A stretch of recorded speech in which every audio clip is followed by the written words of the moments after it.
धार्मिक लड़ाई के लिए एससी पूरी तरह जिम्मेदार। निशिकांत दुबे का एससी पर विवादित बयान। कांग्रेस आप ने दुबे को जमकर सुनाया। उचित नहीं होगा। लेकिन सर बड़ा सवाल ये है कि सुप्रीम सांसद निशिकांत दुबे, इससे पहले धनखड़ साहब, कॉन्फिडेंस की कमी नजर आ रही है जब ये कहते हैं निशिकांत दुबे कि देश में धार्मिक युद्ध, धार्मिक हिंसा भड़काने के लिए सीधे तौर पर सुप्रीम कोर्ट जिम्मेदार है। सुप्रीम कोर्ट अपनी सीमाओं से बाहर जा रहा है। अगर हर बात पर सुप्रीम कोर्ट जाना पड़े तो फिर संसद और विधानसभा को बंद कर देने की नौबत इसमें आ गई है। देखिए, अब इसमें मैं क्या कह सकता हूं, जो कॉन्स्टिट्यूशनल पद पर लोग हैं उनको क्या कहना चाहिए और कब कहना चाहिए और कैसे कहना चाहिए, इस पर मैं कोई कमेंट्री करूं या मैं कोई बात कहूं वो उचित नहीं होगा। लेकिन साधारण जो लोग हैं, जो एमपीज़ हैं या कोई और है, वो सुप्रीम कोर्ट पर प्रश्न चिन्ह लगाए या किसी भी कोर्ट पर प्रश्न चिन्ह लगाए, वो बहुत दुख का विषय है, बहुत दुख का विषय है। हमेशा जब हम कोर्ट जाते हैं तो हम बड़ी उम्मीद के साथ जाते हैं, हमको बड़ा विश्वास है, हमारी जो संस्था है, जजेस की संस्था है, जो जुडिशरी है, उस पर हमको बड़ा विश्वास है और बड़ा गर्व है। लेकिन जब भी हम उनके सामने जाते हैं, उनके पास जाते हैं, तो हम उम्मीद करके जाते हैं कि हमारे पक्ष में ही निर्णय होगा, लेकिन हमेशा होता नहीं है। निर्णय हमेशा पक्ष में नहीं हो सकता है और उसके बहुत सारे कारण होते हैं। कभी हमारी उम्मीद जो है वो गलत होती है, कभी हमारी जो अपेक्षाएं हैं वो गलत होती हैं, सही नहीं होती हैं। लेकिन ये सिर्फ अकेला पिटिशनर्स के लिए नहीं होता, सरकार के लिए भी हो सकता है।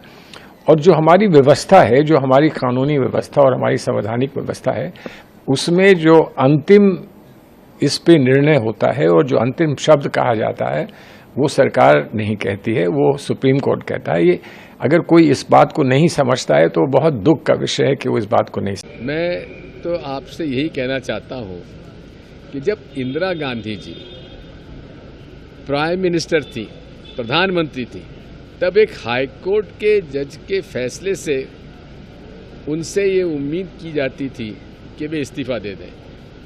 तब ये लोग कहाँ थे? तब जज का ये समर्थन करते थे हाई कोर्ट के आदेश का। अब सुप्रीम कोर्ट के आदेश से क्यों ये परेशान हो रहे हैं? निशिकांत दुबे ने भी कहा है कि अगर कोर्ट निशिकांत दुबे जी, पार्लियामेंट बंद कर दें। निशिकांत दुबे जी क्या है, आप जरा बिहार के और झारखंड के लोगों से पूछ लीजिए। जिक्र करते हुए सुप्रीम कोर्ट के लिए भी कहा कि चीजें जो है अब लिमिट से बाहर जा रही हैं। देखिए, बेहद ही घटिया टिप्पणी की है उन्होंने। उनसे जब सवाल पूछा गया बांग्लादेशी घुसपैठियों के बारे, तो उन्होंने सुप्रीम कोर्ट के सिटिंग सीजीआई को देश में हो रहे दंगों का जिम्मेदार बता दिया। ये बेहद ही घटिया टिप्पणी है। एंड सबसे पहले तो आई होप कि कल ही Supreme Court suo motu proceedings, contempt proceedings initiate करे ये नकली डिग्री वाले निशिकांत दुबे जी के खिलाफ और इनको जेल भेजे। हमने पिछले कुछ सालों में देखा है कि जब भी कोई जज भाजपा की फेवर में जजमेंट दे देते हैं तो उस जज की 100 गलतियां माफ करके उनको राज्यसभा भेज दिया जाता है। पर हाल ही में हमने देखा कि जब एक जज ने ये हिदायत दी कि कानून फॉलो किया जाए और गवर्नर्स बिल के ऊपर इनडेफिनेटली ना बैठे रहे, तो भी इन्होंने भाजपा ने अपना पूरा तंत्र लगा दिया उन जजेस को डिफेम करने को, सुप्रीम कोर्ट को अटैक करने को। ये क्यों चाहते हैं कि बिल्स के ऊपर इनडेफिनेटली गवर्नर बैठे रहें? गवर्नर्स की तो कोई जवाबदेही नहीं होती, वो तो एजेंट है भाजपा के। जवाबदेही तो चुनी हुई सरकार की होती है और गवर्नर का काम होता है कि चुनी हुई सरकार की एड एंड एडवाइस से अपना काम करें। पर नहीं, भाजपा के चुने हुए गवर्नर्स को इलेक्टेड सरकारों द्वारा दिए गए बिल्स के ऊपर इनडेफिनेटली बैठना है ताकि जनता के काम रोक सके। मैं सुप्रीम कोर्ट से आई एम रियली होपिंग कि कल ये निशिकांत दुबे जी के खिलाफ कंटेम्प्ट प्रोसीडिंग्स इनिशिएट हो और इनको जेल भेजा जाए। BJP, I don't want to comment on it, but at the same time there is a very wafer thin of line of difference between legislative, assembly, judiciary and governance. So breaching on the others area and arena will definitely do no good to democracy. So I don't want to comment anything at this point of time regarding the actions of Supreme Court. Whatever happened, it should happen for the good for the country. It should happen for the good for the democracy. But he is trying to challenge the Supreme Court on this matter. In a democratic nation, you can challenge anyone.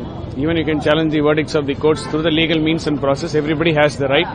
So having said that, if there is a very wafer thin of line between every independent